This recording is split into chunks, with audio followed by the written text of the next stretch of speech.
The world is full of obvious signs, sayings, and experiences. But it's also chock full of gut feelings, intuition, and, dare I say it, sixth senses. I mean, how many times have you been in a situation and just felt in the depths of your heart, soul, or stomach that something was right or wrong? Probably more than you can count. What about relationships? Can you sense when someone likes you? Well, to answer this question, we have to break down how we interpret and sense other people's feelings in the first place. Much of what we do in normal conversation seems natural, but stems from a long line of psychological processes. In this video, we'll cover how those processes work, plus where your gut instinct really comes from. Speaking of which, I have a gut feeling that you're going to enjoy the information today. If so, don't forget to give this video a like and subscribe for more. Okay, now, think of when you see that special guy or girl on a regular day. You may notice them, how they look, and who they're talking to, but your brain is scanning for much more information than that. We're also subconsciously registering things like social status, intelligence, and conscientiousness, and instantly making assumptions based on those observations. Psychologists call this phenomenon thin slicing, and it usually happens in just the first few seconds of meeting or seeing someone. According to a research study from UPenn, it usually takes someone just 3 seconds to decide if they find you attractive. How's that for fast? So now, let's say you have a person in your life who may or may not like you. Let's call them Taylor, since it could be a guy or a girl. You meet Taylor for the first time ever in a group setting. You make small talk, laugh over a few jokes, and have a good conversation. Taylor bids you adieu and goes on his or her way.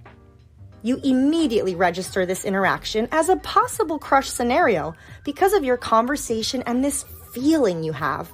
But really, you're registering smiling, mirroring, open body language, tone of voice, and a judgment that you two seem to trust each other somewhat off of the bat. Then, because you think Taylor may like you, you may flirt a bit more or be extra friendly the next time you see them.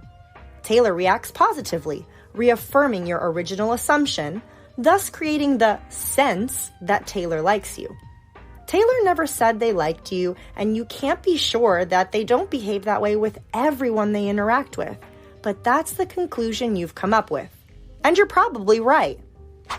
While just a few seconds seems like too short a time to judge someone, we often do it well. I can count quite a few times where I have met someone through a friend and just known, that that person and I weren't compatible. They could have been nice and polite and all of that, but we just didn't click.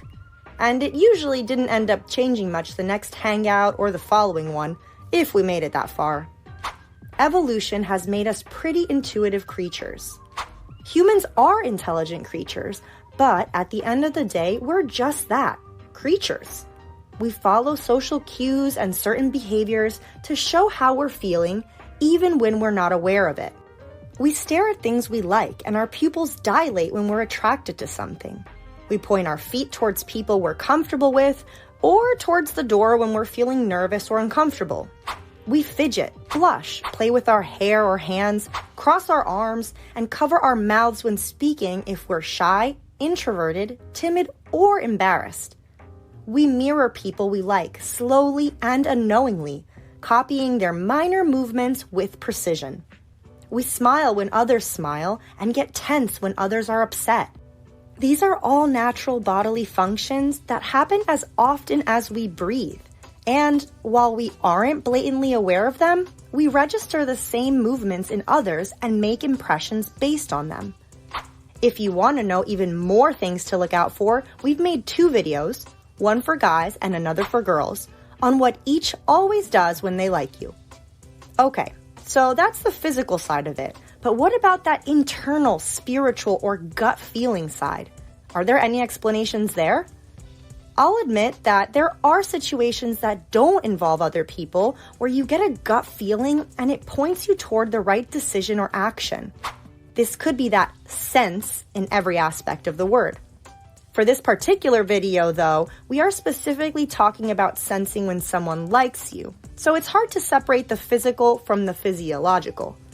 You may have looked deep into Taylor's eyes and thought you knew that they had feelings for you, but you also registered the pupils, tone of voice, mirroring, open body language, and close physical contact subconsciously, creating this sensation for you as a result. Okay, so what if you don't see this individual in person? Could you sense it from afar? As long as you aren't just interpreting their voice or texting style, you may have some gut intuition that tells you they're into you even when you don't see them. This could come from two places, human intuition or the neurons in your stomach. First off, I'm not going to dismiss the fact that one component of intuition could be spiritual or universal or something that can't be explained away by science.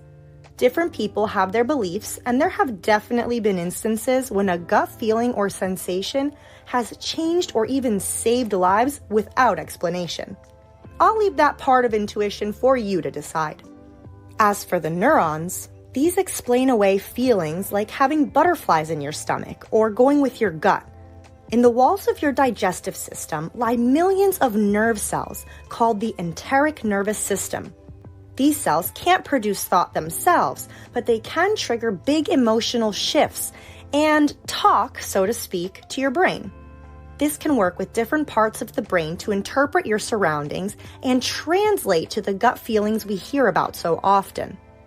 Now, here's the tricky part. How can you decide if your sensation is right or wrong? What if you assume Taylor likes you only to be embarrassed to find out they don't?